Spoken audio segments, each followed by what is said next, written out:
When you think of the word office, you probably think of something like this, or this, or this.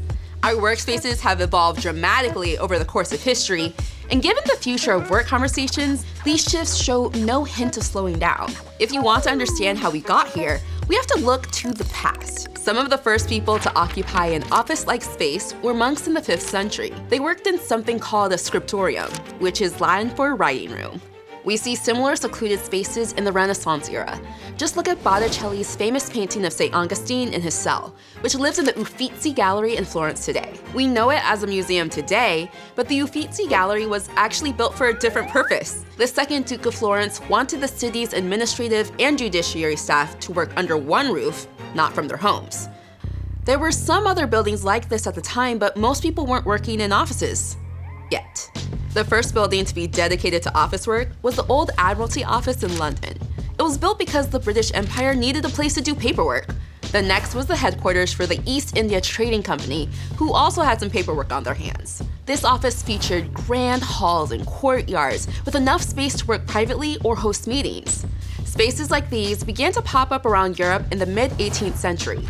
In parallel, the British government released a report that said people who work with their head should have separate rooms so they don't get interrupted. But for mechanical work, clerks should work next to each other and with proper superintendents. Don't all people use their heads while they work? This formulaic approach to productivity was echoed by a man named Frederick Winslow Taylor in 1911. Taylor was a mechanical engineer and he was obsessed with efficiency. His thinking became the foundation of a theory called scientific management. Taylorism. It is sometimes argued that Taylorism has made the most lasting contribution to American thought since the Federalist Papers. Here's David Staley, Associate Professor of History at Ohio State University.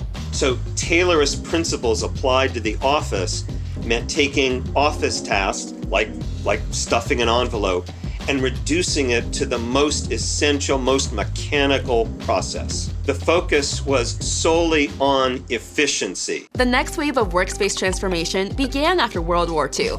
Emerging research showed a correlation between happiness and relationships at work and increased productivity and motivation. So in 1958, a German consulting group introduced a novel design concept called Bürolandschaft, which roughly translates to office landscape. This was the beginning of what we know today as an open floor plan. The Bürolandschaft was designed to be social, that office workers would be able to see and interact with others and not be atomized in their own separate little spheres.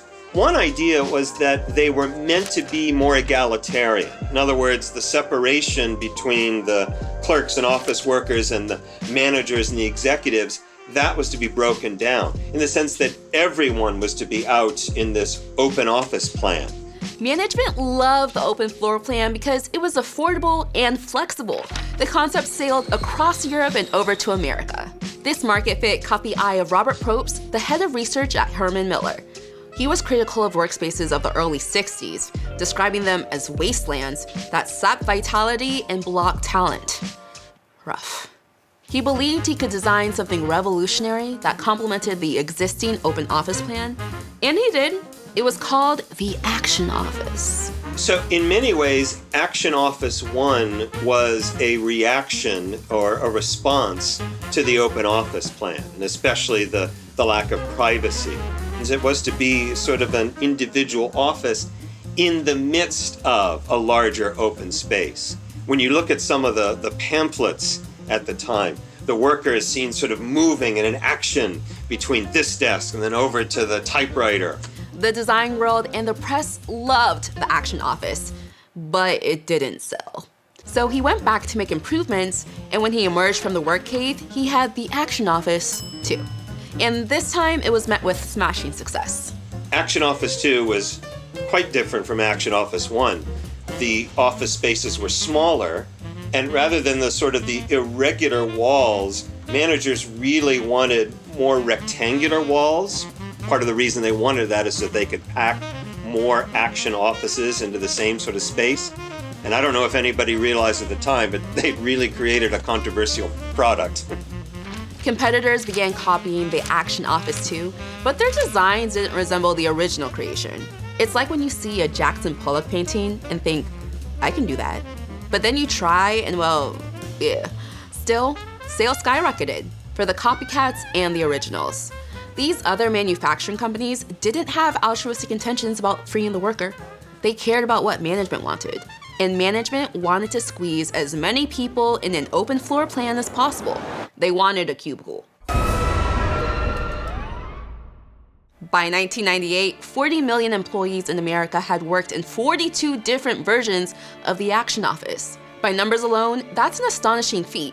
But Probst didn't see it that way. Just 2 years before he died in 2000, he described cubicles in an interview as hellholes.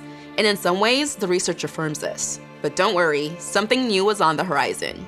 Well, it's very hip to be on the internet right now. When the internet first exploded in the 90s, the assumption was that it would make offices obsolete.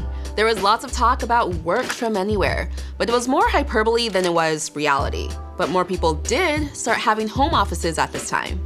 Here's Liz Patton, Associate Professor of Media and Communication Studies at the University of Maryland. The first time we see home offices in history is during the Second Industrial Revolution. So you start to see studies, sometimes you see library or den becomes a later term in architectural plans. And then it wasn't until the 80s and 90s where it became more popular that you would see home offices. While parts of the home were starting to look more like offices, offices also began to look more like home. The trend started with tech companies in the late 90s whose offices were referred to as the dot-com thrones. Many earned crazy evaluations and celebrated by leasing gargantuan spaces and filling them with high-end furniture like this Herman Miller Aeron chair. But when the dot-com bubble burst, these chairs were among the first items to get sold by failed startups. Of course, this wasn't the end of the internet, and it certainly wasn't the end of tricked-out workspaces. The competition to attract and retain talent was fierce in the early to mid-2000s, much like it is today. Many organizations lean on design to help win talent, which is a smart move, according to research. Here's Jeremy Meyerson, the director at WorkTech Academy. Today's talent expects a lot from a workplace design perspective. But it depends which end of the age spectrum you're at. If you're a new entrant to the workplace, Gen Z, you're looking to build a social network. You're looking for professional advancement. You're looking to make friends. But if you're at the other end of the spectrum, if you're a baby boomer or maybe a Generation X who are now in senior management positions, maybe you're looking to come into the office to focus, to concentrate, to get on with planning and strategy. With all this attention to employee experience and well-being, it's safe to say we've come a long way from the Taylorist way of doing things. And then in 2020, well, you know how the story goes. The pandemic altered our workspaces in ways that we're still trying to understand. Some workers never want the office to be a requirement again, while others miss and thrive off the in-person connection with colleagues. So there are going to be, I predict, huge implications for a hybrid work environment. From what are cities for? How do we deal with empty office spaces? How do we deal with who pays the utilities and the internet and equipment if you're working at home? The workplace of the future will look very different from the type of offices we've known in the past. There will be more light, there will be more space, there will be more variety.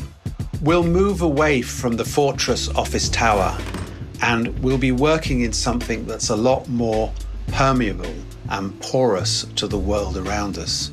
The verdict is still out on what the future of our workspaces will be. But if we can go from the Taylorist era to success from anywhere in just over 100 years, well, who's to say where we'll be answering emails from a decade from now? If you learned something today, please like and subscribe. They worked in something called a scriptorium, which is Latin for writing room. Writing room. The Southern is coming out.